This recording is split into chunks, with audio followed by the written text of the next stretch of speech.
tempo. Na época de Moisés e Davi, foi o tabernáculo e foi o templo em Israel. Hoje não é mais.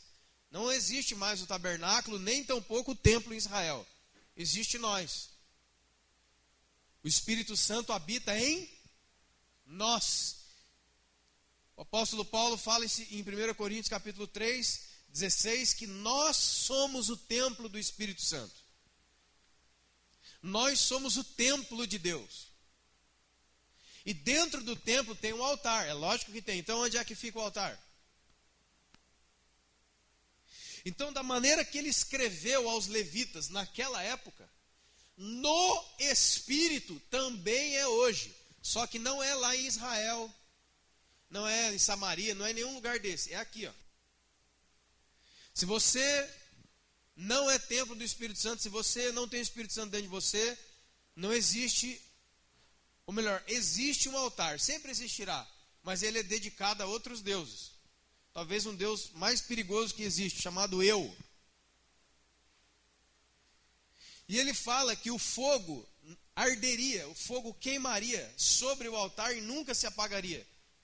Lá para os levitas, era o fogo que desceu da Shekinah de Deus, um fogo que desceu do céu, caiu sobre o holocausto, caiu sobre o sacrifício, que era um animal puro e morto, em cima do altar. O fogo desceu do céu, caiu, queimou. E o sacerdote agora, ele tinha uma tarefa: não deixar este fogo apagar mais. Quantos estão entendendo, irmãos? O fogo veio do céu. Você lembra aqueles dois lá que foram pegar um foguinho lá fora? Vamos pegar um fogo aqui fora, vamos levar lá para dentro. Os dois morreram. Por quê? Porque Deus não aceita fogo estranho dentro do seu templo. O único fogo que Deus aceita é o fogo que Ele mesmo anda.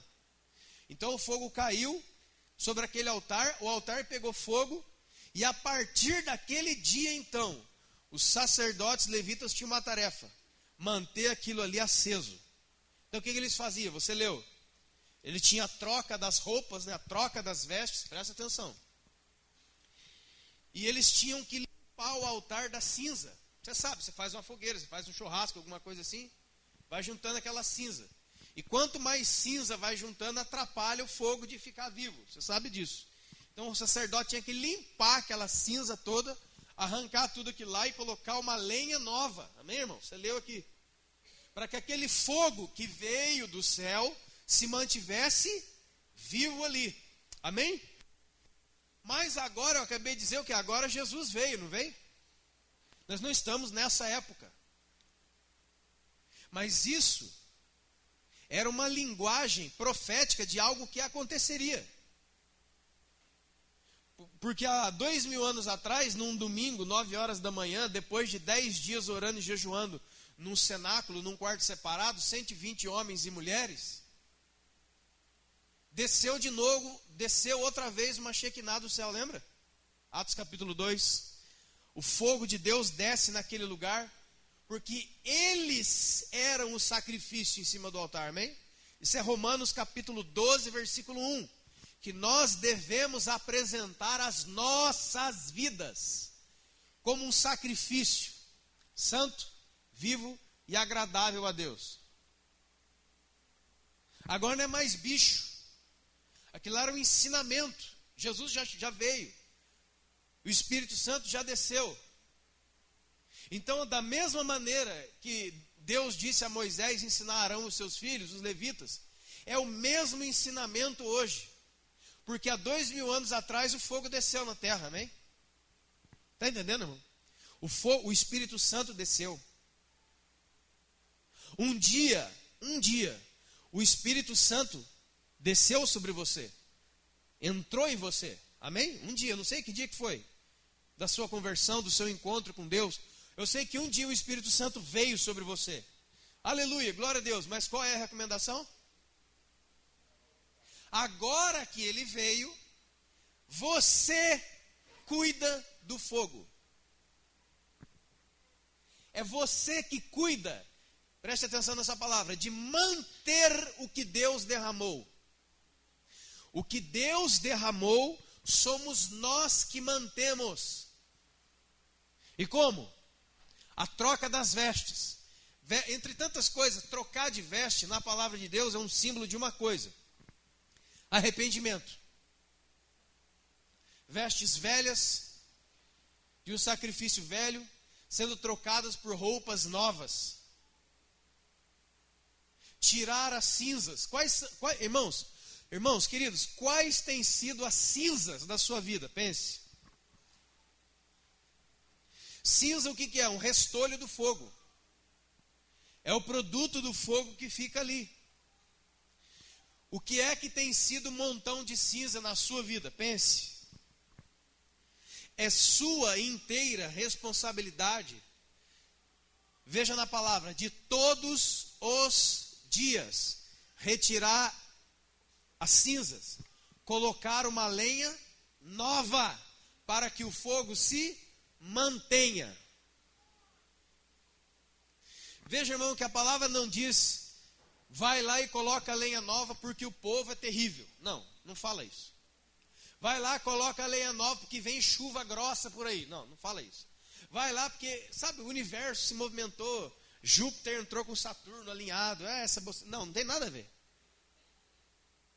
Fala sim, uma coisa muito simples: o fogo é derramado no altar, o altar é dentro de mim, porque eu sou o templo, e agora é minha responsabilidade tirar as cinzas, tirar aquilo que atrapalha o fogo, para que o fogo continue, o quê? Ardendo continuamente sobre aonde?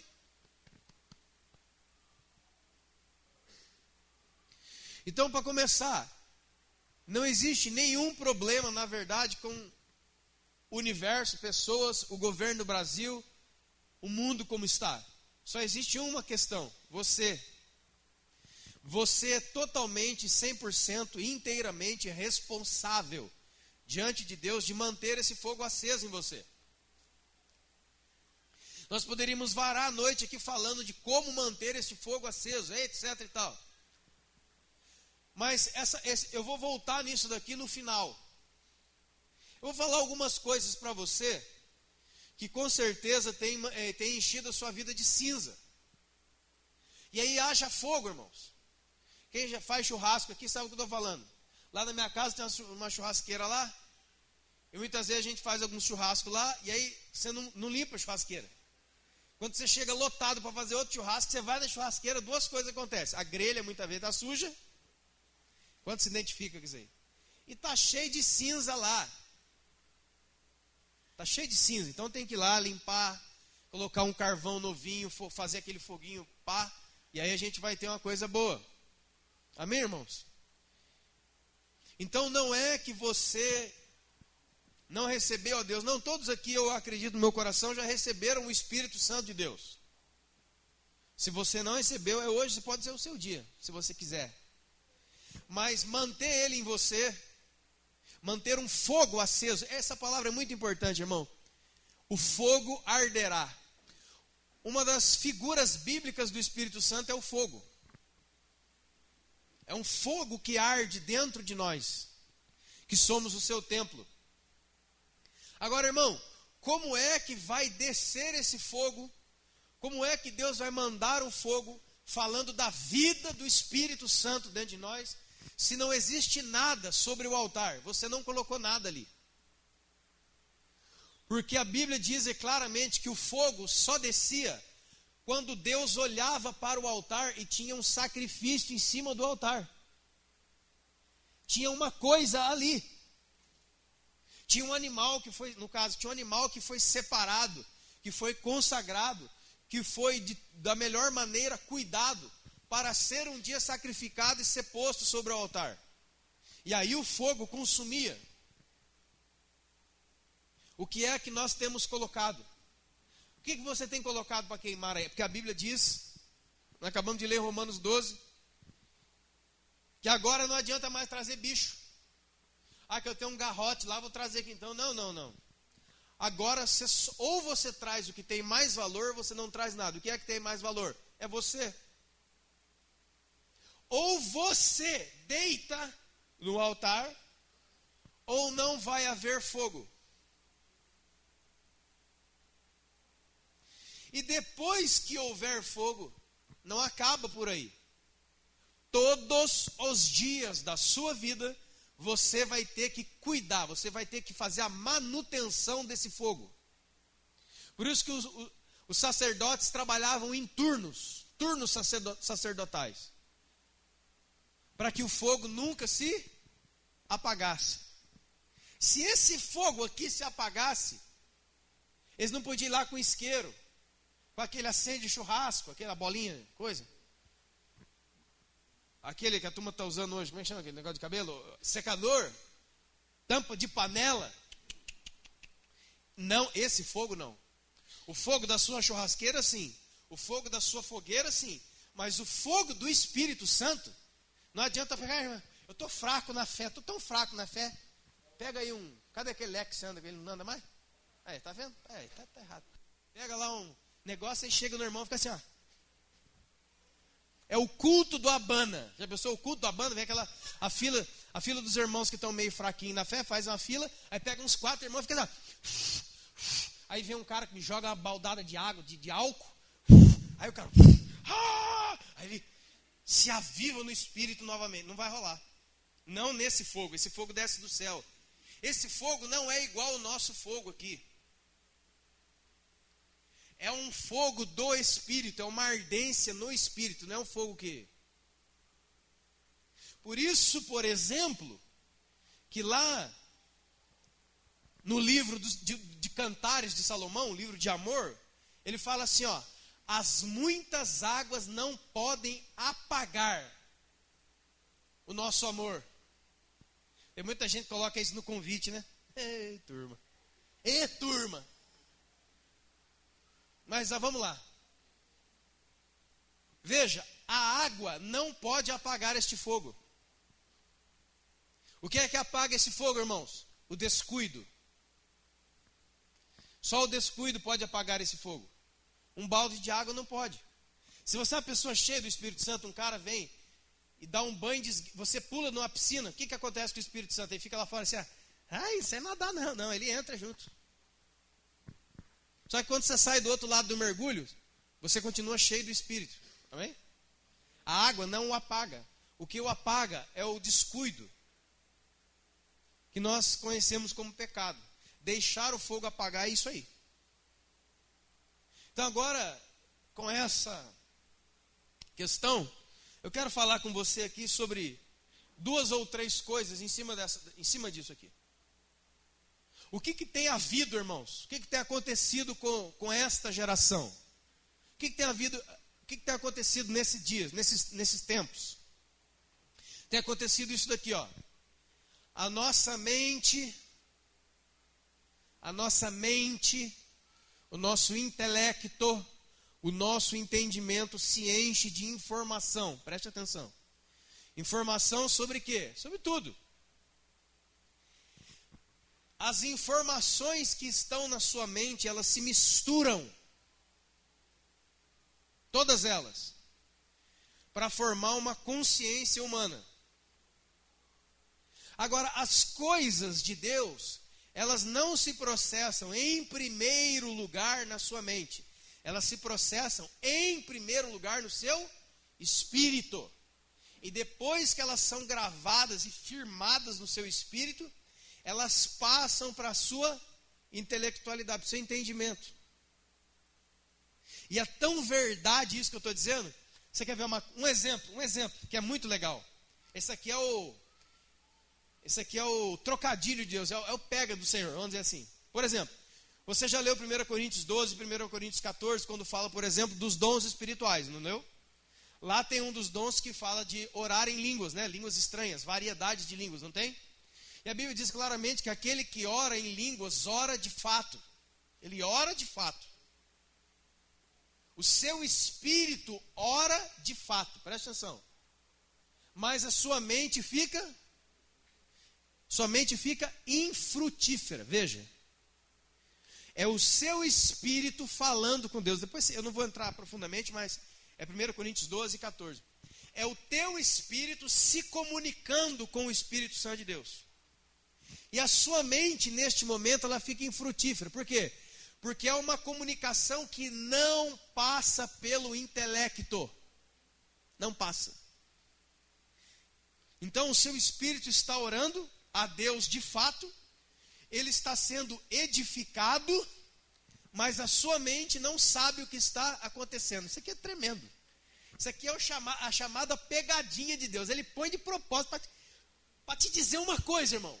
Ele é Deus e você não. Ele não te deve satisfação. Ele faz como ele quer, do jeito que ele quer. O que tem que ser para nós? A gente só desfruta as maravilhas de Deus. Nessa hora você não fica, mas eu queria entender o que é isso. Não, irmão, só desfrute. Somente seja edificado, não queira entrar. A Bíblia diz assim, quem, pois, entendeu, compreendeu a mente do Senhor para que o possa instruir? Quem que sabe das profundezas de Deus? Ninguém, senão o próprio Espírito, ninguém. Amém, irmão? Tem gente querendo descobrir o que aconteceu antes da criação. Meu Jesus, para, irmão, você vai ficar louco. Não tem resposta para isso. Eu quero saber o que aconteceu antes de Gênesis 1:1. Boa viagem. Vai com Deus. Nós nunca mais vamos ver você. Você vai se perder numa loucura. Se eu não sei nem o que está acontecendo comigo hoje no domingo, quero saber antes de Gênesis, para quê? Quê? Então vamos lá. Tem um fenômeno acontecendo em nós. E isso é uma coisa muito legal, porque semana passada, não sei que dia que foi, eu estava aqui no culto, não sei que dia que foi, a Lili fala. E eu fui ali mexer no som, a Elisângela, acho que foi quinta-feira, a Elisângela estava ministrando aqui. E aí eu estava ali regulando ali, e eu vi uma caixa de doce. Foi quinta-feira? Irmãos, brigadeiro deste tamanho, ali ó, na minha frente. Falei, Deus está... Jeová Jireh está bravo, eu vou comer esse negócio. Uns brigadeiros, aquele outro, como é que chama aquele branco? Beijinho. E outros lá, irmão, que eu não sei nem o nome. É umas coisas que ele... Uma caixa, uns bagulho desse tamanho, uns brigadeiros, que é brigadeirinho, é que patola. Eu falei, irmão, eu vou comer esse negócio. Aí os irmãos, não, pode comer, que não sei de quê. E a Lilian está aqui. Aí no final ali apareceu aí. Isso aqui eu vim pegar meu doce. Falei, não é assim não. Você me defraudou já. Você já despertou em mim um desejo. E agora você vai ter que dar um jeito. E nessa hora, né, irmão, que as pessoas querem muitas vezes se doar, sempre aparece um cara do contra. Não vou falar o nome dele. O cara está começando a ser usado até ali. Não vamos dar esse negócio não. E eu falei, Lília, você tem que dar, Lília. Eu estou com vontade. E ele, não, vamos embora. Eu falei, rapaz, eu vou repreender. Isso aí é o inimigo. Conversa vai, conversa vem, irmão. Eu falei para a Lília ali fora, que ela estava indo embora mesmo com o doce, estava indo. Falei, eu tenho que dar uma espadada nessa mulher. Rapaz. Eu citei para ela Mateus 5:25. Mateus 5:25 diz assim, ó, dá a quem te pede. Falei, Lília, olha para mim aqui. Está escrito, Lília, dá a quem te pede, não vire o rosto para quem te pede emprestado. Aí lá, tá bom, então, vamos, não sei. Irmão, comi o doce. Aleluia. Porque está escrito, né, irmão? Batei. Pedi. E dar-se-vos-á. Muito bem. Nessa brincadeira toda, irmão, escuta aqui, nessa brincadeira toda, Deus ministrou no meu coração uma coisa muito legal.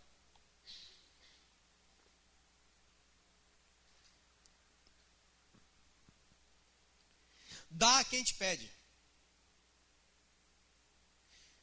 Dá, Jesus falou, dar, para quem te pede. O que significa isso? É só você fazer o contrário. Quem é que te pede? É aquele que não? Só quem pede é aquele que não tem, ele não possui. E lá em Mateus 5, esse é o último versículo de Mateus 5, ele entra em Mateus 6 e ele vai ensinar sobre oração, jejum e esmola. Eu sei que é uma palavra que a gente não gosta muito, esmola, né? Que é o quê? Ajudar o necessitado, aquele que não tem. Então, dentro do contexto da palavra, quem é aquele que me pede e eu tenho que dar para ele? Jesus está falando de quem? Não está falando de irmão de olho grande que quer o doce, não, que nem eu. Está falando do necessitado. Aquele que pede é porque ele não tem. Ele não possui. Então Jesus está falando assim, se alguém necessitado, alguém que não tem, te pedir, dê para ele. E a palavra é dar. Não é emprestar. Não é emprestar com juros, não é nada disso. É dar.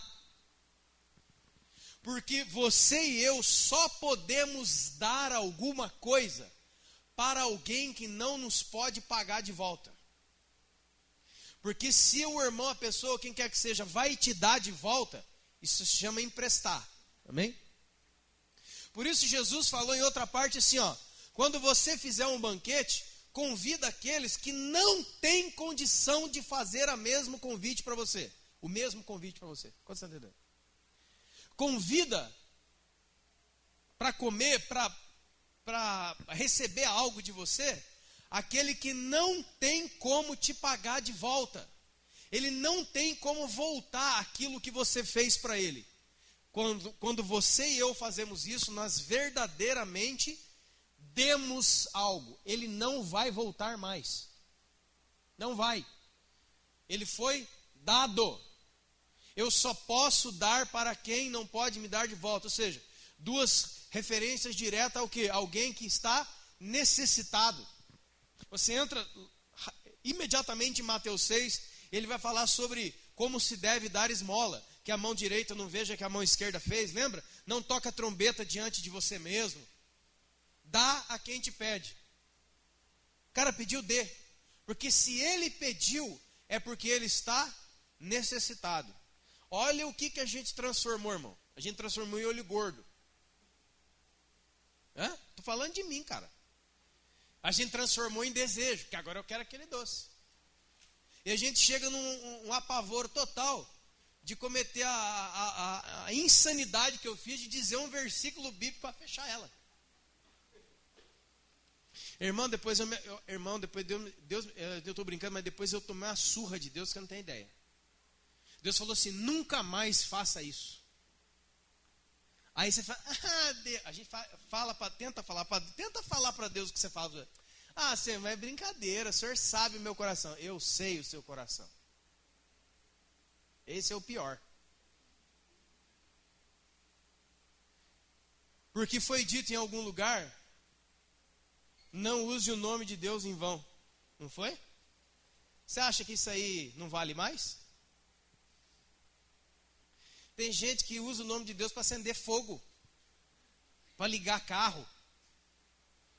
Acabou a gasolina do carro, você fica, em nome de Jesus agora. Em nome de Jesus, não, cara, você não faz isso, não, irmão. Fala, em nome de Jesus agora eu vou me arrepender e vou colocar gasolina no carro. A gente vai usando o nome do Senhor. É muito sério isso. Mas para a gente virou brincadeira. Usar versículo para brincar com os outros ficou brincadeira. Você está entendendo, irmãos? Mas Deus me acabou comigo, cara. Deus falou assim, eu não quero nunca mais que você faça isso. Mas nem de brincadeira, Senhor. Eu nunca brinco. Deus nunca brinca, irmão. Deus é sim, sim. O que passar,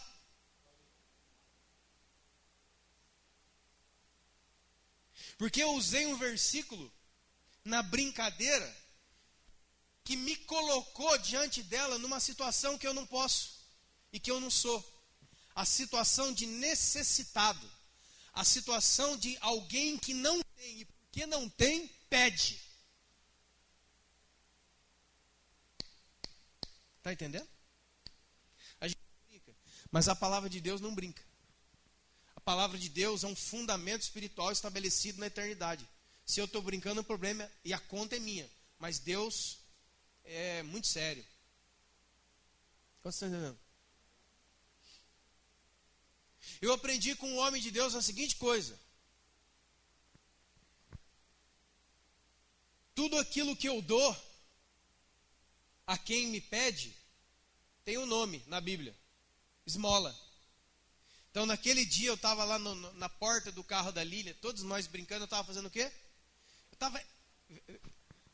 Tira essa foto. Eu estava debruçado na porta do carro, com a mãozinha assim, pedindo o quê, irmão? O que eu estava pedindo, irmão?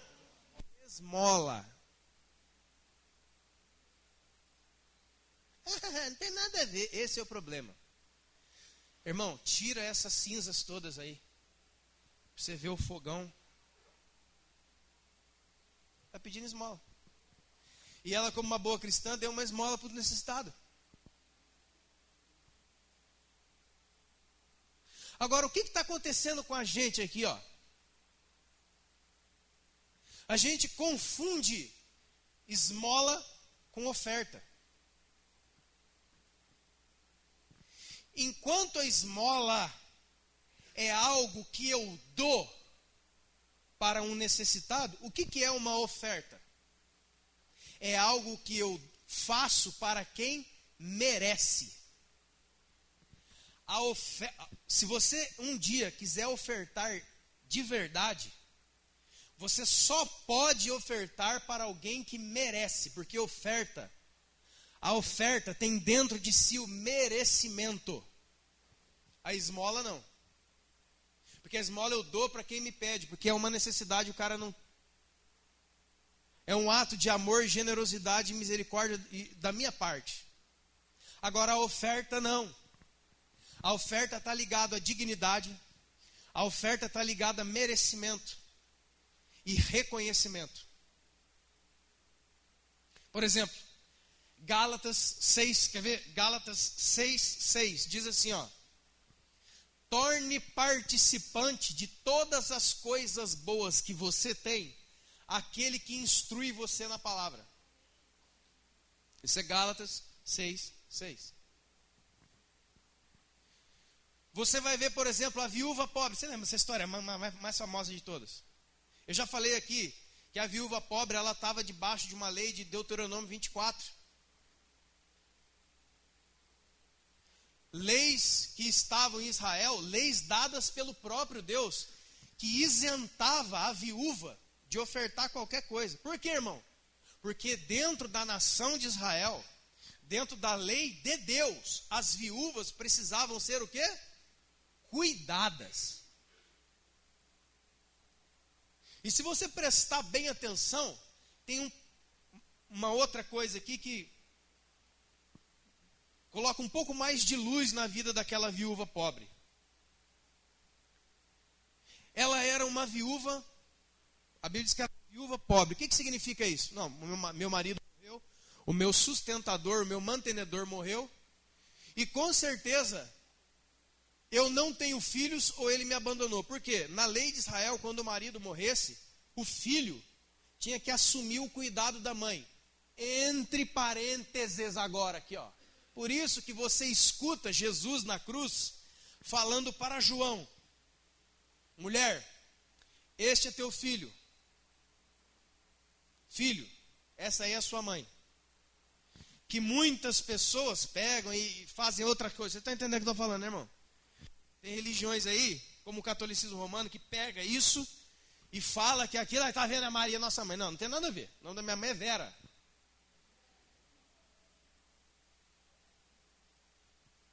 O que é que Jesus, para que o sacrifício de Jesus fosse aceito por Deus, para que ele fosse o cordeiro sem pecado, ele não podia morrer sem dizer, sem passar a responsabilidade da mãe dele para uma pessoa. Era João que estava ali, entendeu, irmão?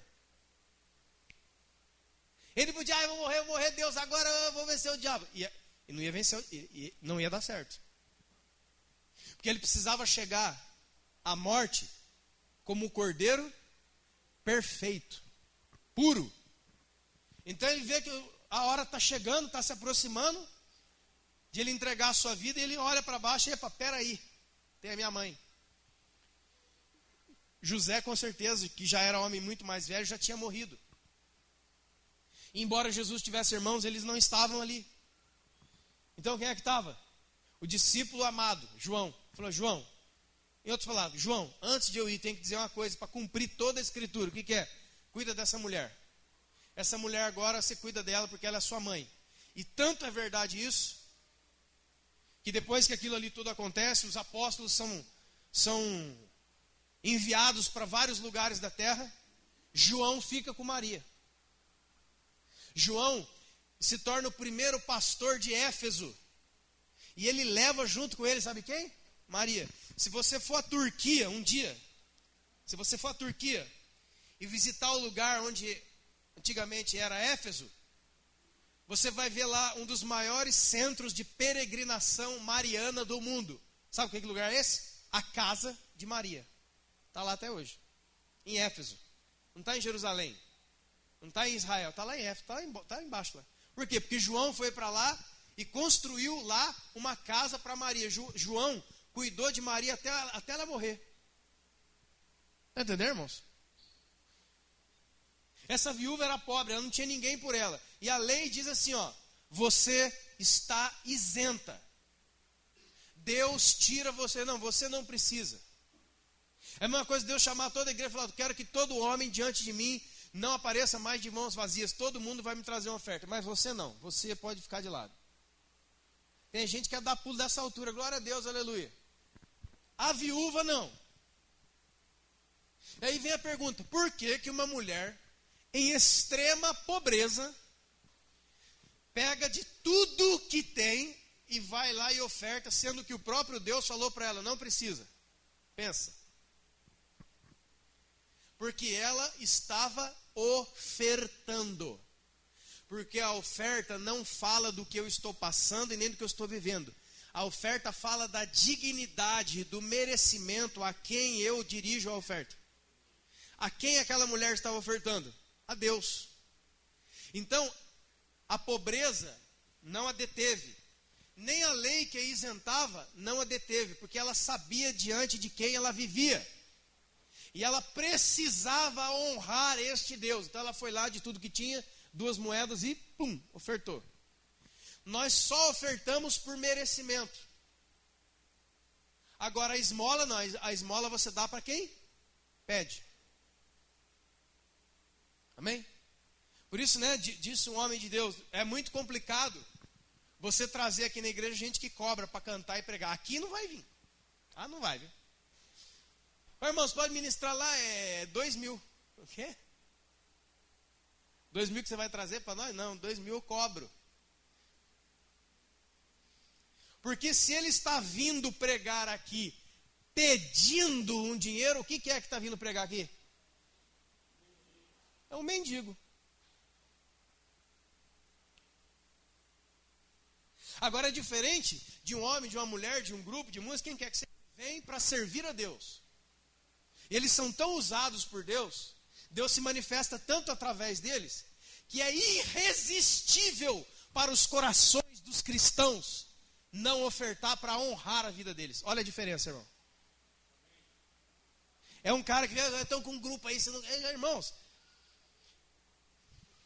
Tem um monte de gente, agora todo mundo não me liga mais, que eu já dei uns tiros aí. Mas você tinha que ver quantas pessoas já me ligaram, estamos com um grupo aí, você não quer que a gente vá tocar aí? Não. Mas é gostoso, né? Então vamos lançar um CD, você não quer que a gente lance aí? Não. Eu não quero que aqui na discoteca, cara. Vai lançar CD em outro lugar. O Lucas Marques, que esteve aqui na quinta, você acha que ele cobrou alguma coisa para vir aqui?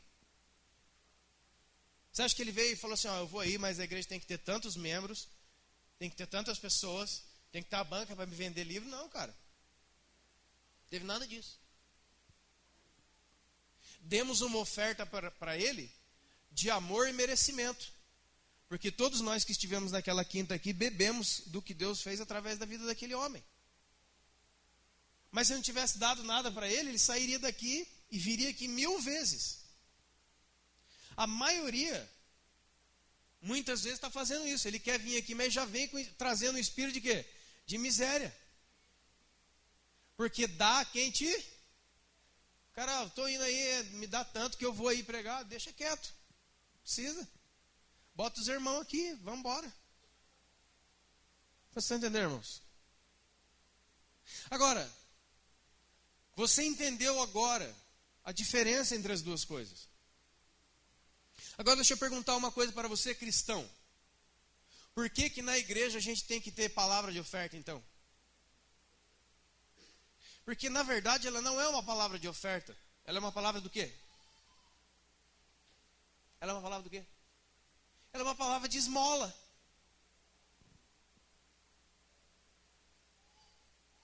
Estou eu aqui todo culto, eu, Lúcio, quem quer que seja, pedindo o quê? Esmola. Para você. E agora ou a gente fecha ou a gente vai embora para frente. Porque você aprende uma vez, irmão, você vai chutar a lata não sei aonde, velho. Você tá entendendo o que eu estou dizendo?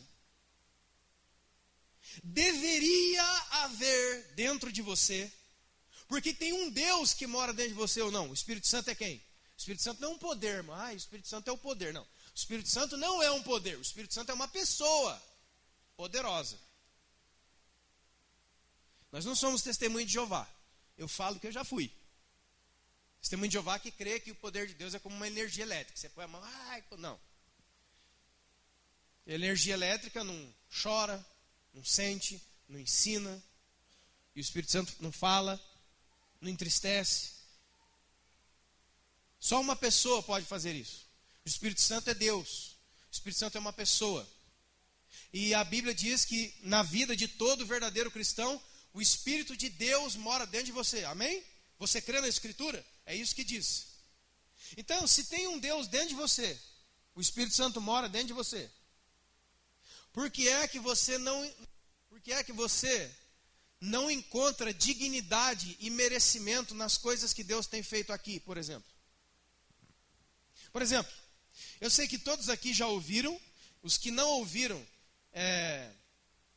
já viram, os que não ouviram, viram, e os que não ouviram nem viram já ficaram sabendo. Quantos sabem, irmão, seja sincero, levanta a mão para mim. Tem visitantes aqui, Deus te abençoe, mas se você veio hoje, toma essa lambada para você também. Aleluia, glória a Deus. Amamos a todos. Quantos sabem que tem uma sala infantil ali atrás? Levanta a mão para mim. Só para... Quem que nunca soube que nem existia uma parte de trás? Você sabe que tem uma sala infantil ali? Você sabe que ela carece de ser terminada, certo? Por que ela carece de ser terminada, irmãos? Quem tem filho aqui?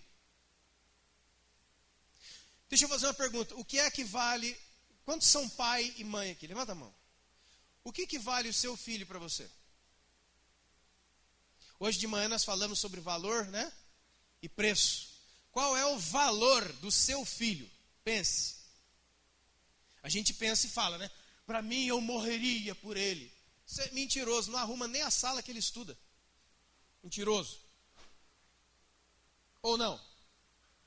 Por que é que eu andando ali não encontro a dignidade do meu filho estar no melhor lugar que eu possa prover para ele? Por que eu não encontro? A ponto de sem ninguém me mandar, sem nenhuma campanha, sem nenhum nada, eu, pelo Espírito, ponho a mão no bolso, vou lá e oferto, porque eu só posso ofertar por merecimento, dignidade, né? Cara, é o meu filho que vai, é o meu filho que está aqui dentro. Cara, eu vi que esse negócio é calor, como é que eu posso? Eu vejo um irmão que serve a Deus, uma pessoa que está aqui. E eu estou vendo que esse cara está vindo com o mesmo tênis, daqui a pouco ele está com chinelo, daqui a pouco ele está descalço. O meu coração não se move. Quantos estão entendendo o que eu estou dizendo? Por que o meu coração não se move na direção do meu irmão? Porque eu olho para ele e não vejo o quê? Merecimento, nem dignidade. Quando é que eu passo a enxergar assim? Quando eu enxergo só você, não enxergo quem mora dentro de você. Eu não consigo entender mais que o meu Jesus mora dentro de você. Por isso que nós somos um corpo. Eu não consigo. Eu só me movimento na igreja como? Uma esmolinha, pelo amor de Deus. Uma esmolinha, Deus, por caridade. Vamos botar o Skank para cantar aqui que vai dar legal. Se não tiver um choro do púlpito, se tiver a noite da pizza, se tiver a campanha, se não tiver um carnê, se botar pressão, se não falar que quem não dá o dízimo vai gastar na farmácia, o pneu do seu carro vai furar, a desgraça vai vir, um dragão vai cuspir fogo em cima da sua casa, o coração não abre mais. Então nós estamos, irmão, diante da realidade que nós estamos numa igreja de miseráveis que só vivem a dar esmola. O gasofilácio da honra, da dignidade de Deus não parou. Agora só se tiver muito choro. A gente está fazendo quase que muitos missionários fazem lá na África. Eu estive lá, eu vi. Kleber estava comigo e ia vindo. Vocês querem que a gente faça o quê, meus irmãos? Peguem os nossos filhos, rasguem a roupa dele, tá com uns pó de preto na cara dele, esbagando o cabelo dele, passa uns cuspes assim nele assim, e a gente vai tirar um monte de fotos assim, as crianças nossas assim, ó, na beira do muro. Eles precisam de você. Doe para a gente fazer um telhado. Isso é você. Isso sou eu. Isso é nós. Ou não? Há quanto tempo você está assim? Se ninguém falar, cai na cabeça. E aí vocês levantam. Mas ninguém arruma isso aí. Irmão, por favor, você está entendendo o que Deus está te mostrando? O que a gente vai ter que fazer aqui com essas crianças? Com o seu filho, a minha filha, os nossos filhos. Vamos botar eles aí, vamos tirar a foto. Aí vamos tirar a foto mostrando o telhado, né? Quebram as coisas e falam assim, a Síria é aqui. É muito engraçado ver a desgraça. Olha, contradição de termos. Engraçado ver a desgraça. O que está acontecendo na Síria? Ore, irmão. Olha, o que está acontecendo é o diabo andando na terra. Ainda tem eu tenho umas pessoas colocando no Facebook que o diabo não existe. É uma invenção. E isso. Vai lá e fala isso lá. Aquela desgraça que está acontecendo com aquelas crianças, né? E a gente fala, meu Deus, que coisa triste. E as coisas que estão acontecendo com as crianças no Brasil? Por que chorar pelas crianças da Síria tanto, se na segunda-feira você não vai procurar, por exemplo, uma conta da World Vision, Visão Mundial, e ofertar por mês 35 a 50 reais para salvá-las da morte? Você não vai fazer isso. Você vai comprar uma caixa de esse negócio de ovo de Páscoa. Você está guardando dinheiro para essa porcaria. Coelho que bota ovo. Ah, irmão, se eu tivesse tempo para eu contar para você da onde é que veio isso. Mas tá, os crentes, onde passa boi, passa a boiada. Isso. Nessa Páscoa, pelo menos entenda o que é Páscoa. Pelo amor de Deus. Eu não estou falando que você não pode comer chocolate, não estou falando isso aí, irmão. Mas assim, é isso que está no coração nosso. E a gente pensa que Deus não está vendo isso. Ai, cara, eu nem aguento ver na internet o que está acontecendo aquelas crianças com gás sarinha, aquela coisa terrível que está acontecendo lá em Alepo, que está acontecendo. A guerra da Síria não começou semana passada, irmão. Vão fazer quase 7 anos que a guerra está lá. Que você viu um vídeo essa semana, você chora. Onde que estava você há 7 anos atrás que não viu isso? Ah, mas eu não tenho como ir lá. Realmente, você não tem, mas os médicos sem fronteiras estão lá. Eu não sei aqui quantos tem naquele documentário, aquele coisa Netflix, se você não tem, tem no YouTube. Assista uma coisa que presta. Assista esse documentário, Os Capacetes Brancos. Assista esse documentário. Capacetes Brancos. Quem são os capacetes brancos? É um grupo de voluntários que estão lá na Síria, morrendo no meio dos bombardeios. Eles são como bombeiros de todo mundo. Eles usam capacete branco e eles ficam lá andando no meio daqueles escombros, tentando tirar crianças, tentando tirar as pessoas dali. Então você está entendendo isso?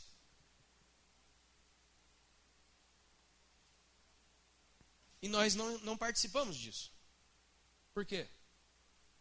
Porque a nossa fé, ela fez uma curva por um lugar contrário. A nossa fé se tornou uma fé. Eu já entendi o que a igreja, as igrejas, todas estão cheias de pessoas. Eu já sei que ele vai pregar. Essa palavra eu já sei. Esse versículo eu já sei.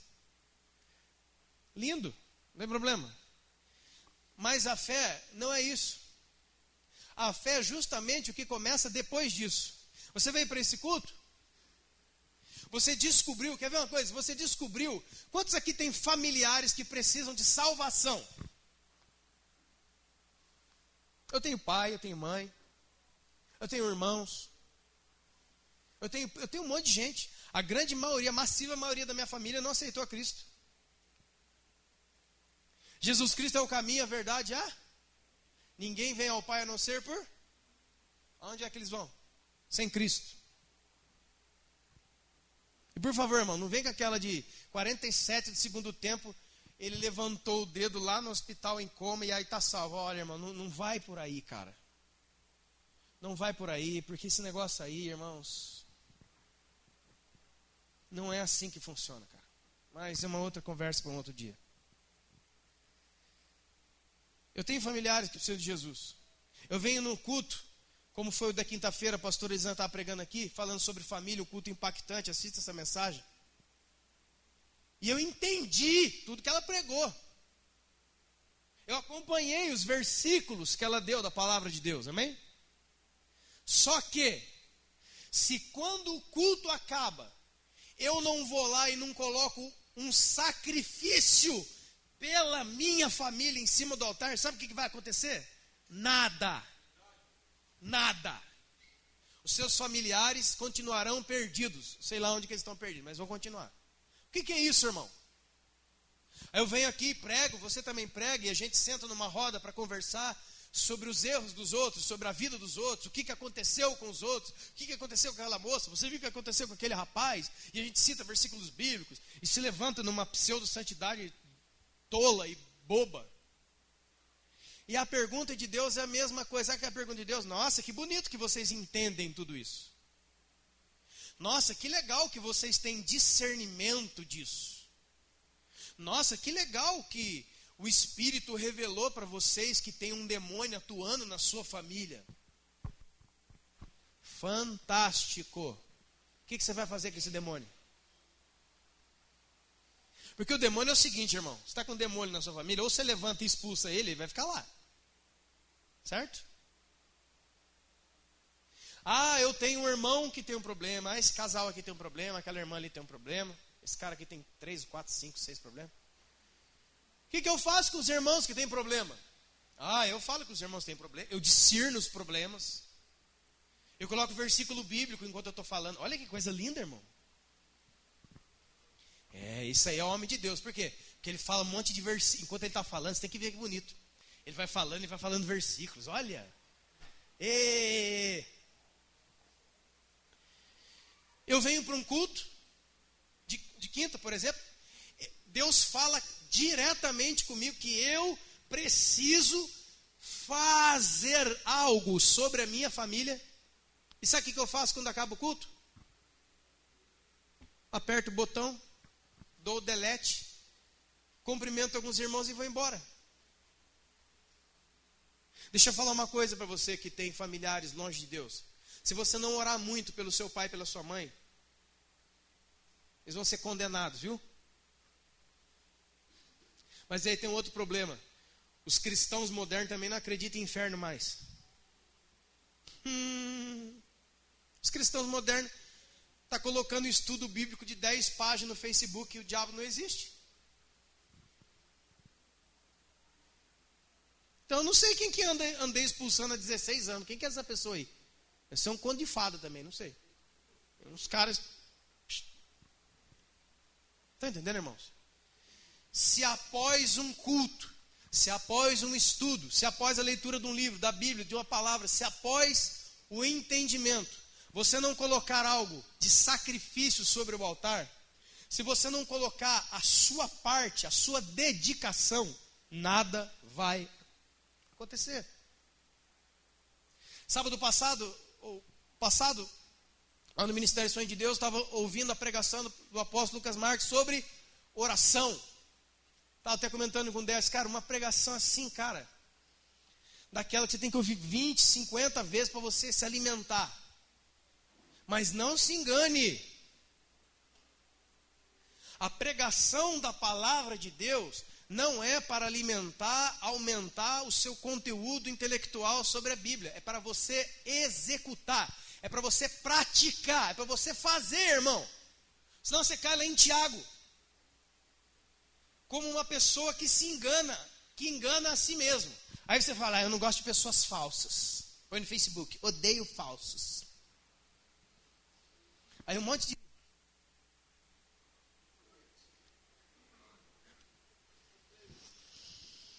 Um monte de crente embaixo. É isso aí. Fala Deus, Jeová. Eu também estou assim. Concordo. Estava comentando aqui entre os líderes hoje. Esses dias eu estava lá no Facebook, eu vi um banner, né? Banner que chama aquela foto. De um filósofo. Isso é coisa antiga. Paulo já discutia contra a filosofia lá na sede filosófica do mundo. Atenas, na Grécia. Leia Atos. Então tinha aquele filósofo que eu gosto. Eu não estou falando que o cara é do diabo, não, que não é nada disso. Mário Sérgio Cortella, viu aquele gordão barbudo? Cara, ele fala umas coisas muito legal, muito jóia, aleluia, cara. Eita. Mas a Bíblia diz, examina tudo e retém o que é? Cuidado. Escuta o que aconteceu comigo. Estava lá, rolando, e aí apareceu a foto do Cortella, colocada por um crente. E dizia assim, eu não sei muito bem a construção da frase, mas é assim, elogie em público, corrija em particular e dá 10 mil para cada um. Alguma coisa assim. Eu não me lembro, mas se você se lembra como é que é a frase inteira? Alguém aqui lembra? Aí para mim era do Cortella, mas eu descobri que nem do Cortella não era, do Maquiavel. Agora tudo que tem, eu vou botar o Maquiavel embaixo. É o Maquiavel que falou. Tudo bem. Cara, quando eu olhei, aí embaixo a crentaiada é isso.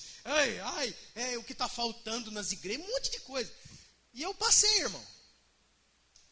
Deus falou, volta e lê de novo. E perguntou para mim, o que você acha do que está escrito? Estava comentando com os líderes hoje. Sabe o que eu falei? No meu interior, eu falei, Deus, é bênção, né? É isso mesmo. Deus falou, não é. Isso aí é o seu coração se identificando aí, ó. Não sou eu. Porque quando você vai para Jesus, o que Jesus fez, irmão? Jesus era que fazia isso, né? Elogiava em público e corrigia sozinho. Esse é Jesus, né, irmão? Jesus é o contrário, cara. Cadê os fariseus? Na religião. Cambada de cobra. Cobraiada. Tem cobra filhote, tem no ovo e véia. Cobra véia também tem. Cobra sem dente, cobra que está até no ninho, está no ovo, ainda está lá. Já é cobra. Aprende em casa. A dar os botes. Jesus, inúmeras vezes, expôs publicamente os erros, pecados e as pessoas. Ou não? Acontece, irmão, que a gente está tão adoecido pelo capitalismo, pelo modernismo e pelo esse tipo de coisa que a gente aceitou com o cristianismo, que se você chama a atenção de alguém para tirar ele do pecado e para trazer ele para a santidade, ele fica bravo com você. E as pessoas em volta, meu cara, você não precisava falar isso, hein? Olha o que Paulo falou para Timóteo. Quando as questões são relacionadas a obreiros, repreende eles na presença de todos para que haja temor na igreja. Vai fazer isso para você ver hoje. Esse cara te processa. Você me expôs. Nunca mais eu volto nessa igreja. Ó. Quanto sabe o que é isso aqui, irmão? Eu estou fazendo, nossa, está fazendo negócio de demônio. Não, é tô de mal. Lembra tô de mal? Aí depois de uma semana você volta e vai assim, ó. A galera vai ver. Rapaz! Satã, sai do corpo dele. Amém, irmãos? Por favor, eu não estou falando para você se agora vou arrancar a espada, o cara falou algo perto de mim errado, eu já vou dar na garganta dele. Não é isso. Mas aquilo ali os crentes curtindo e pedindo mais, quero mais, mas não é a palavra de Deus, não é a palavra de Deus. É filosofia. É a maneira que eu quero ser tratado. Mas, irmão, não é a maneira que você quer ser tratado que vai curar você. O que vai curar e libertar você é o tratamento do seu Pai. E ele se chama o Senhor. E a Bíblia diz em Hebreus 12 que o Senhor, ele o negócio do doce, não é uma brincadeira, eu apanhei, irmão, até não querer mais. Porque Deus é outra categoria. Deus não é nosso colega. Ele é o Senhor. Você pode dizer isso para a pessoa do seu lado, Deus não é seu colega. Ele é o Senhor.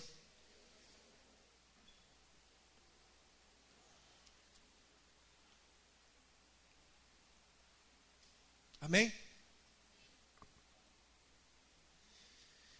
Nós precisamos romper isso. Nós precisamos romper essa mentalidade, essa atitude de mendigos. Uma igreja de mendigo. A gente pensa, lá na nossa igreja tem um bom samaritano, sexta-feira, onde a gente atende os mendigos e morador de rua. Sexta-feira?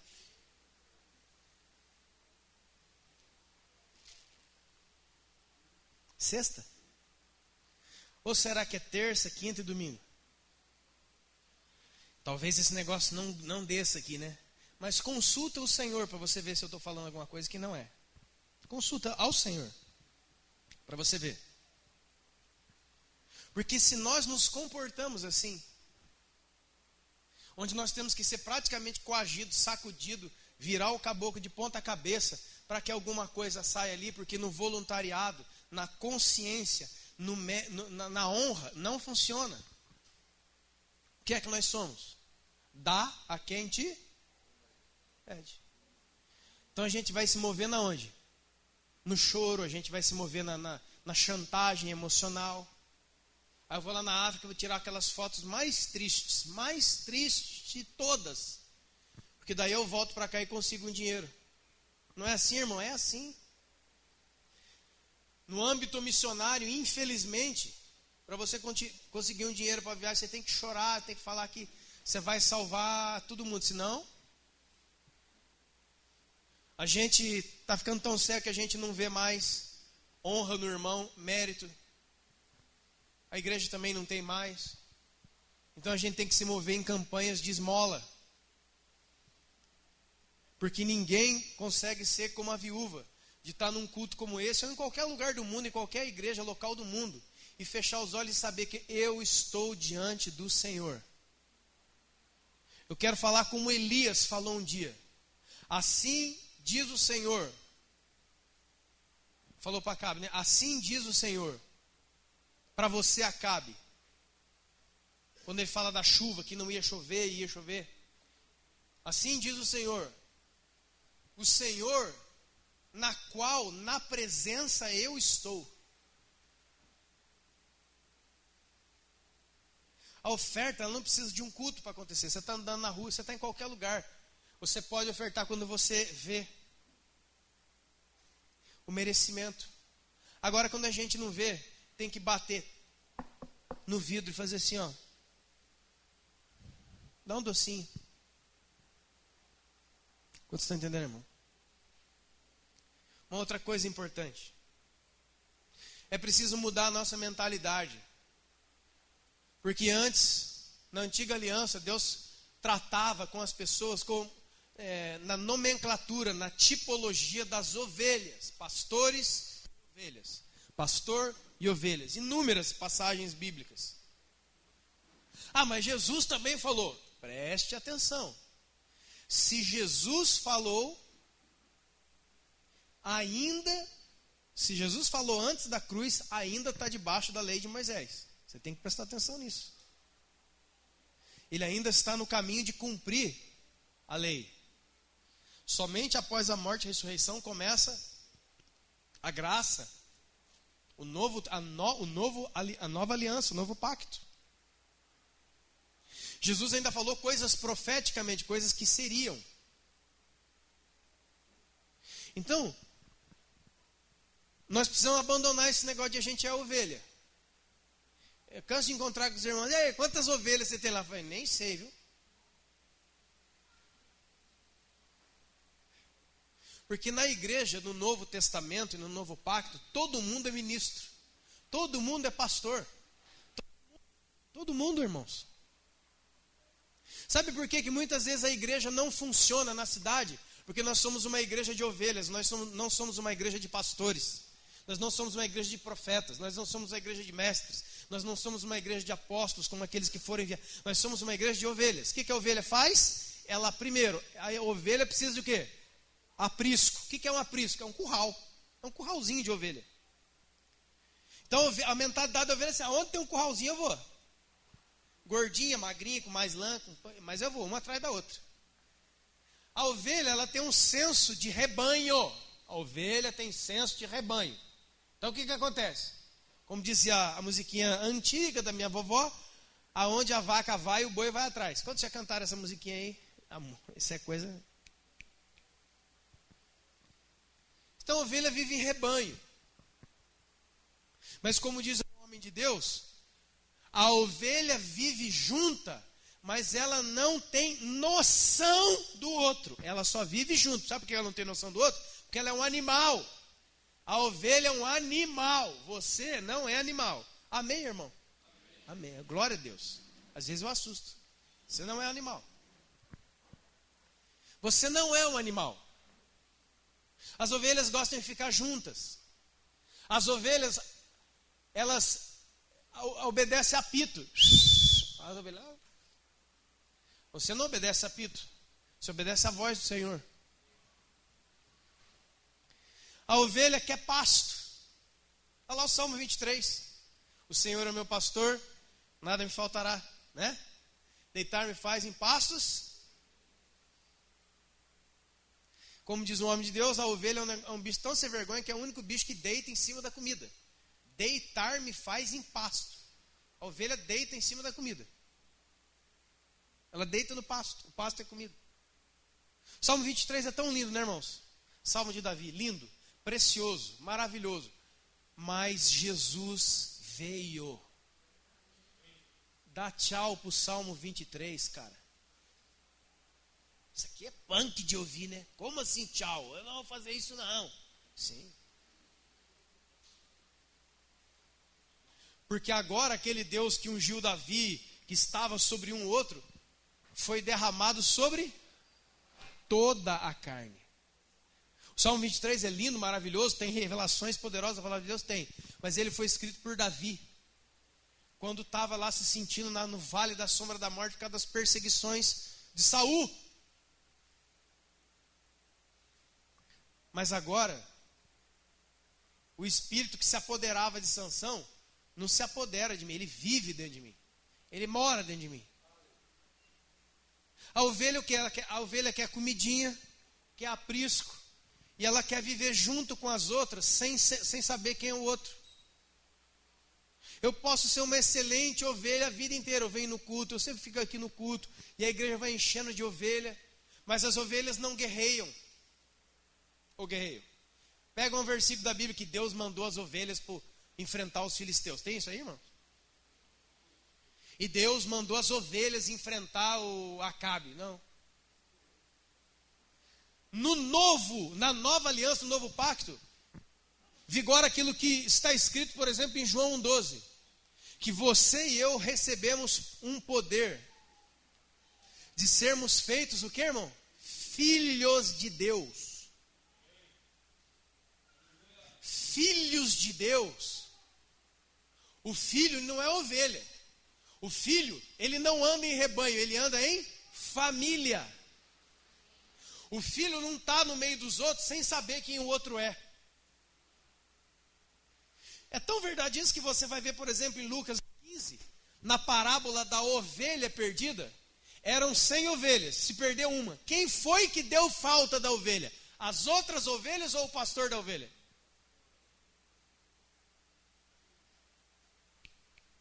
Entendeu? Você está entendendo? O filho, ele trabalha com herança. Herança de quem? Do pai dele. O filho, ele trabalha com legado. Legado que ele recebeu do pai e vai passar para os seus. O filho trabalha com geração. Deus é um Deus geracional. O Deus de Abraão, Isaac e Jacó. O que significa isso aqui? Porque Deus tinha nada para falar. Eu gosto de falar Abraão, Isaac e Jacó. Não, cara. Deus está ensinando uma coisa para você. Que Ele passa através da sua família. Que Ele se relaciona com você e Ele vem como uma herança que escorre pela sua família. É só você ver Êxodo 20, por exemplo. Que aqueles que honram e obedecem o Senhor faria benefícios e abençoaria não sei quantas gerações lá. Mas o que desobedece, Ele visitaria o pecado dos pais nos filhos. Até terceira e quarta geração. Nós não somos mais ovelhas, irmão. Você precisa abandonar essa mentalidade. Por que você está aqui? Não sei, só sei que tem alimento. Aí, ó. O que você faz depois de ser alimentado pela palavra nesse culto? Não sei, estou gordinho, estou com a barriguinha quente, eu vou agora dormir. E amanhã, eu não vivo a palavra. A ovelha não transmite nada. Só um filho transmite. Um filho transmite conhecimento, porque o conhecimento que ele herdou do pai dele. Filho tem herança. Filho, a movimentação do filho é totalmente diferente. Filho tem responsabilidade. Filho responde a Deus. A ovelha não, a ovelha está junto com a outra. É tão gostoso estar junto com o outro. O outro quem? Qual que é essa turma aí? Eu não sei quem é a pessoa que está do meu lado. Porque todo mundo é ovelha. O que importa é que vai ter uma comidinha boa no culto de quinta. Eu vou lá comer, me alimento espiritualmente. Que lindo. Para quê? Para nada. Para ter uma lã bonita. Qual que é a lã bonita? Eu tenho entendimento da palavra. Olha. Estávamos falando aqui hoje, Deus nos levou hoje, nós, a liderança hoje cedo aqui, Deus nos levou a um lugar especial. Eu glorifico a Deus por isso. Nós estávamos falando, Deus começou a colocar no nosso coração sobre o amor. Deus falou assim no nosso coração, guarda isso, o verdadeiro amor só se manifesta na inutilidade. Sabe o que é inutilidade? É o inútil. O que é o inútil? Não me serve para nada. O verdadeiro amor só se manifesta na inutilidade. É só você pensar um passo atrás. Seja sincero no que é que você é útil para um Deus que não precisa de nada. Pensa. A obra de Deus começou antes de você e ela vai terminar depois de você. Você é quem? A Bíblia diz que você é um grão de areia, irmão. A Bíblia diz que você é um conto ligeiro. A Bíblia diz que você é uma página de um livro. Estou lendo você hoje, eu viro a página, você morreu, você acabou. Os seus bisnetos, os seus tataranetos não vão lembrar o seu nome. Rapidamente a sua memória, a memória da sua vida vai ser apagada da história. Sabia? Mas a palavra de Deus diz assim, que Deus nos amou quando nós ainda éramos pecadores. Foi lá no pecado que Deus amou você. Foi agora. Essa semana eu fiquei uma bênção, Deus está me amando mais. Não, Deus não ama mais nem menos. Deus ama. Ponto. Nada do que você faça tem o poder de diminuir o amor de Deus, porque Deus é amor. É você que se lasca todo, mas você não... Deus não aumenta, Deus não cresce nem diminui, baseado na fé que você tem e na santidade que você tem. Deus é. Ponto. Deus é. Nós somos totalmente inúteis no reino de Deus. Mas Ele, na sua bondade, nos chama, é Ele que nos dá a capacidade, é Ele que nos dá o fôlego. Ele dá, para você conseguir fazer alguma coisinha para Deus, Ele tem que dar tudo para você primeiro. Ou você acha que você respira porque você é bom? Não, eu tenho um pulmãozão forte, que puxa o ar mesmo. Mas o ar é dele. Tudo é do Senhor. É o Davi em 1 Crônicas 29. Eu só posso dar se eu receber do Senhor primeiro. Tudo que você pensa que faz para Deus, você só faz porque Ele te deu para fazer. Está escrito, irmãos. Sem mim, nada podereis fazer. O apóstolo Paulo falou, é Ele que opera. Olha, isso aqui. É Ele, é o Senhor que opera em mim tanto o querer quanto o realizar. Irmão, nem para desejar uma coisa nós prestamos. Se o Senhor não colocar o desejo dentro do seu coração, você não vai. Nós somos totalmente incapacitados de fazer qualquer coisa boa. Agora, quando Ele vem morar em você, você recebe a mente de Cristo, um coração segundo o coração de Deus. Os seus pensamentos, a sua essência, a sua vida, você nasce de novo, você nasce do Espírito de Deus. Você não nasce mais da vontade do varão, como diz em João 1, da vontade da carne, mas você nasce do Espírito. Você não é mais filho, irmão, olha isso aqui, irmão. Você não é mais filho do seu pai segundo a carne. Você não é mais filho da sua mãe, que está lá no seu RG, Vera Lúcia e José Benedito. No meu espírito, na onde eu sou eterno, eu sou filho de Deus. Esse cara, isso aqui é para a gente voar para ser telhado fora. Por isso que se você teve problemas na infância com o papai, com a mamãe, foi muito difícil, eu também sei como é que é, todo mundo tem uma história triste para contar. Mas agora eu posso ser totalmente, plenamente, totalmente curado e restaurado. Porque agora eu conheci quem verdadeiramente é o meu Pai.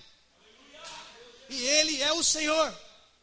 E nele eu tenho toda a companhia, toda a cura, toda a provisão, todo o amor, tudo está no Senhor. Amém, irmãos? É crer. Deixa eu dizer uma coisa verdadeira. Eu já falei aqui, Deus trabalha por milagres e trabalha por processos. Mas Deus está trabalhando. O que não pode acontecer é você estar aqui dentro meramente como um ouvinte e não estar nem no milagre e nem no processo. Isso aqui que não pode acontecer. Porque Deus pode pegar pessoas aqui e fazer um milagre agora. Ele restaura você de uma tal forma que nenhuma lembrança de coisa triste, nada dessas coisas da sua vida que você teve pai, não teve, que você teve padrasto, você teve sei lá o que você teve, você foi criado por ET, eu não sei. Você não foi criado por ninguém, você está muito triste. Mas a hora que você conhece Ele, a hora que você bate o olho no olho de Jesus, irmão, acaba tudo. Tudo. Sabe o que é tudo? Guarda essa revelação, sabe o que é tudo? Tudo. Você nunca ouviu isso. Eu te garanto, sabe por quê? Porque Deus é amor. Você pode ter vindo até esse culto aqui com um buraco de carência e você precisa de amor. Olha uma vez no olho de Jesus, só uma só. Os olhos como chama de fogo. Olha, dá uma olhadinha para você ver. Ah, irmão. Ele zera você em 1 segundo. Porque é Ele que opera tanto o querer quanto o realizar. E Deus ama a gente. Eu não posso fazer nada por Deus se Ele não trabalhar em mim primeiro, irmão. Se o Espírito Santo não trabalhar através de mim, eu não consigo fazer nada para Ele. Então é Ele mesmo que trabalha para Ele mesmo em mim. Isso aqui é. Enquanto a galera do Antigo Testamento tinha que fazer coisas para apresentar para Deus, agora Deus veio morar dentro de nós e Ele faz as coisas dentro de nós para apresentar para Ele mesmo.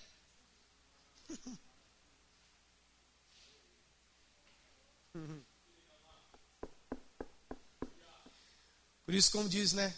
Orai sem cessar. Como que você vai orar sem cessar? 1 Tessalonicenses 5,17. Orai sem cessar. Como que você vai conseguir fazer isso? Se rendendo a uma verdade. Que aquele que disse que eu trabalho até hoje, porque que o meu pai também trabalha. Aquele que diz lá em Hebreus capítulo 9, que Ele pode salvar plenamente aqueles que se achegam a Ele, vivendo eternamente para interceder por eles. Está falando de Jesus. Aquele que diz em Romanos 8, que nós não sabemos orar e nem pedir como convém, mas o Espírito Santo nos assiste nas nossas fraquezas, orando por nós diante do Pai com gemidos inexprimíveis. A pergunta: aonde é que está o Espírito Santo? Aonde? Onde ele vive? Onde ele mora? Aonde é que acontece Romanos 8? Dentro de mim. Talvez você não é um cara craque em oração. Talvez você tenha muita dificuldade de se mover em oração. Eu sei, tem muita aqui, a maioria talvez. Mas eu quero dizer para você que crê. O Deus que ora, mora dentro de você. Ele está orando dentro de você, cara. Ele continua orando dentro de você. E aí você entende porque Paulo diz aos Coríntios que nós somos cooperadores de Deus. Cooperadores é o quê? Lembra que Jesus falou também? Eu só faço o que eu vejo o meu Pai. Então o Deus que ora eternamente mora dentro de você. O Espírito Santo está orando dentro de você agora, ao Pai. Porque você não sabe nem orar e nem pedir da maneira correta, mas Ele está orando agora dentro de você. Enquanto você está dormindo, Ele está orando dentro de você. Porque o Salmo já diz que o guarda de Israel não dormita e não dorme. Não dorme o guarda de Israel. Deus não dorme. Enquanto o seu corpo descansa, Deus que mora dentro de você, o Espírito Santo, Ele está orando, Ele está intercedendo. Você está dormindo, mas Ele está intercedendo, cara. E aí quando você percebe esta verdade, você se torna um cooperador. Quando você descobre, quando você crê que Deus habita em você pelo Espírito, você crê que Ele ora dentro de você. Aí, é bom para a gente conseguir uma nova. Quebrou, irmão. Vai quebrar de novo. Irmãos, Ele ora dentro de você. Não olhe para isso não, isso aqui é material, presta atenção aqui, ó. Ele ora dentro de nós. Quando você crê nisso, você ora, você olha e vê o seu Pai. Vê o seu Pai o quê? Orando.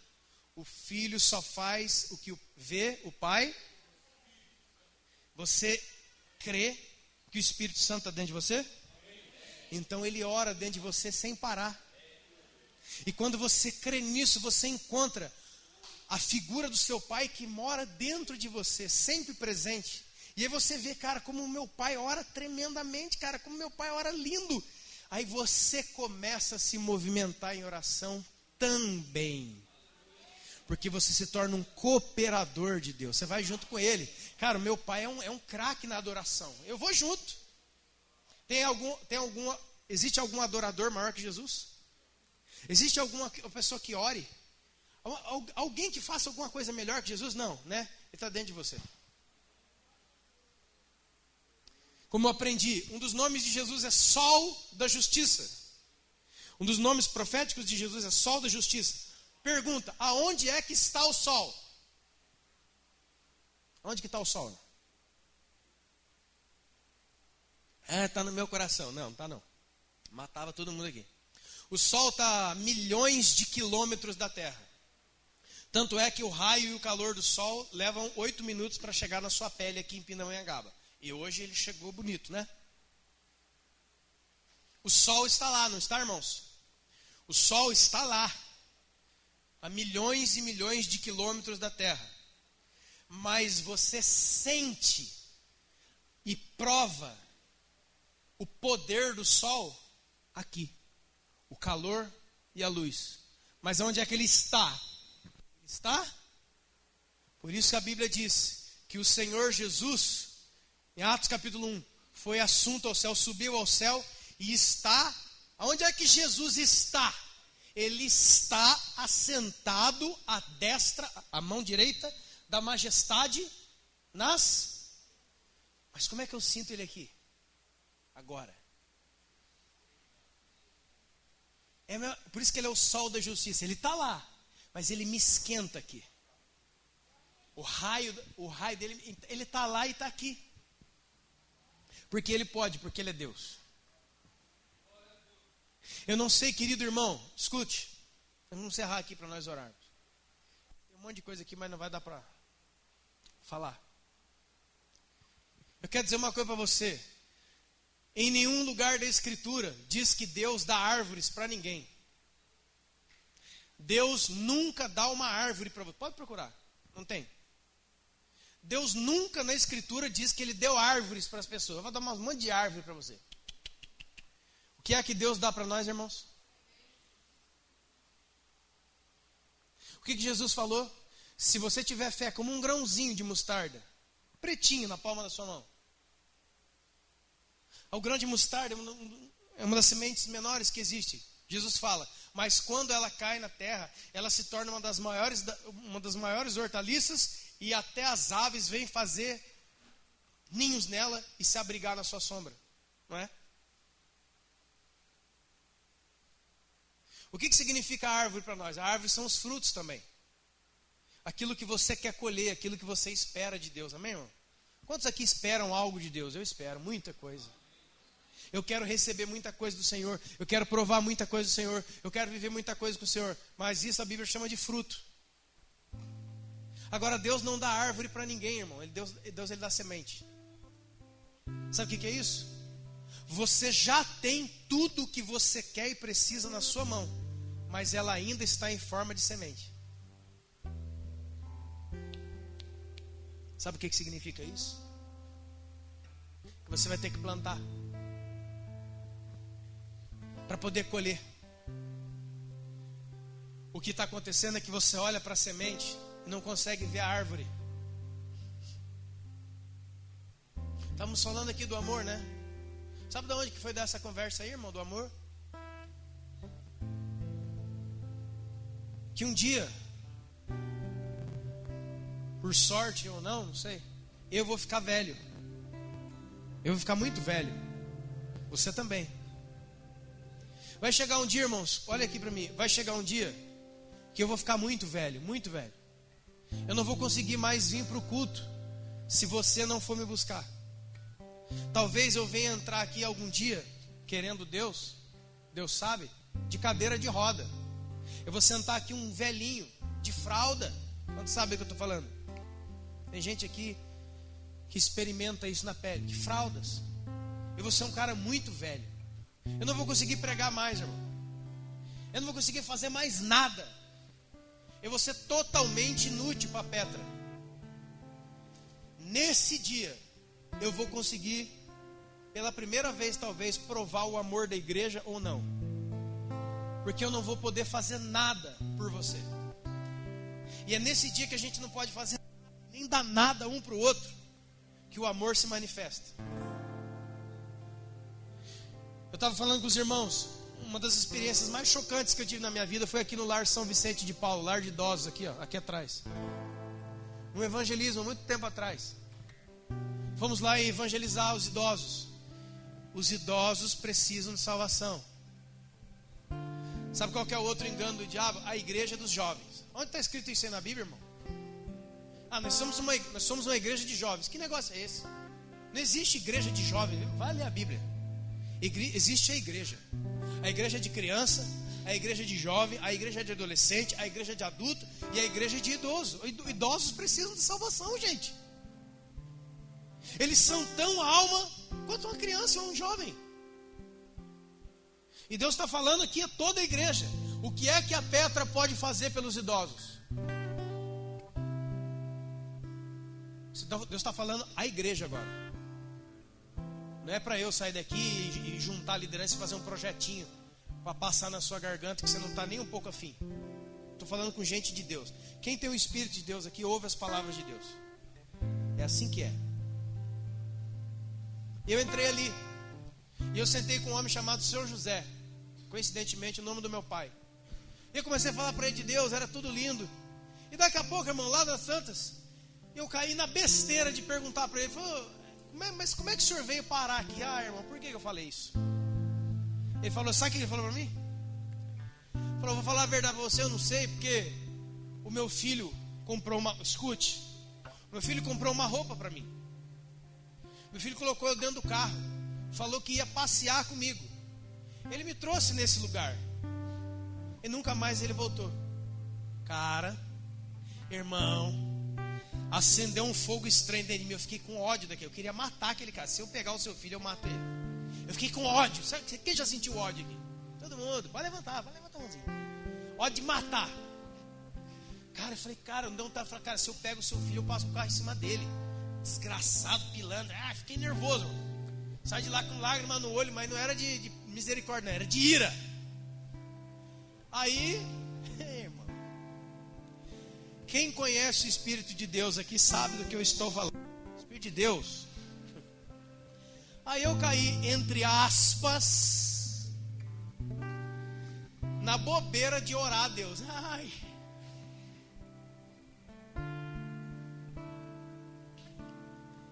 Deus, eu vou falar, Deus, esse cara aí, como que tem maldade no mundo? E Deus só aqui para mim, ó, é mesmo? Tem maldade no mundo? Tem, Deus. Essa geração de maus, essa igreja de pessoas, Aí Deus, é mesmo, filho? É mesmo, é? Se fosse a sua vez, onde você colocaria o seu pai? Aí eu aqui, ó. Puf. Aí acabou. Falei, Deus, por favor, para de me bater. Porque a chicotada foi terrível. Deus, irmão, é o Deus que... Você quer alguma coisa de Deus? Você vai ter que descer na casa do oleiro. Sabe o que é isso? Ele vai espatifar você. Das conversas que a gente tem com Deus, você só sai assim, ó. Que nem Jacó lá do Valdir. Ele dá uma dedada na sua perna, abre a sua perna no meio. Você sai assim, ó. Esse é Deus de verdade. Você sai ferido. E Deus começou a mostrar. Porque um dia, tá aqui a minha irmã, sabe disso? Um dia nós vamos ter que cuidar dos nossos pais. Se eles ficarem muito velhinhos, nós vamos ter que cuidar deles. Eu vou ter que dar banho nele. Eu não sei como é que é isso, irmão. Eu não sei como é que eu vou fazer. E eu vou dizer uma coisa, eu não vou conseguir fazer isso para o meu pai um dia, se eu não começar a me preparar espiritualmente hoje. Me fortalecendo em Deus, crescendo em Deus, me nutrindo de Deus, me alimentando de Jesus, para eu ter o poder de amar. Porque amar é manifestar o maior dom espiritual que existe. E não é orar em língua, fazer milagre, nada disso. Leia 1 Coríntios 13. O maior dom de todos, qual é? Você tem orado por esse dom? O apóstolo Paulo fala, orai pelos peça a Deus e ore pelos melhores dons. Qual é o melhor dom? Eu quero interpretar a língua. O cara falou Ramaná e eu falo Quantos têm orado? Deus, Romanos 5, derrama amor no meu coração. Um dia eu vou ficar velho, não vou servir para nada para vocês. Nesse dia, será aprovado se a igreja me ama ou não. É aquilo que Jesus falou para Pedro. Pedro, hoje você se veste, você cinge-te a ti mesmo. Mas chegará um dia, Pedro, que outros vão cingir você. E pela mão eles vão te conduzir a lugar que você não quer ir. Está falando, aí embaixo diz assim. E Jesus falava com Pedro o tipo de morte com o qual ele iria glorificá-lo. O apóstolo Paulo, 2 Timóteo 4, ele morreu velho, doente e sozinho. O maior apóstolo da história. Um dos homens de Deus de uma envergadura espiritual que você não tem como nem falar. Morreu sozinho, o apóstolo Paulo morreu sozinho. Alguns anos atrás, alguns irmãos nós fomos em Taubaté, num lar de velhos e cegos. Eram velhos e cegos. E espírita. Por uma mão de Deus nós conseguimos entrar lá dentro. E alguém falou, ei pastor, você podia fazer um culto, hein? Dentro do lar espírita. Eu falei, os caras deixaram, a gente faz. Deixaram.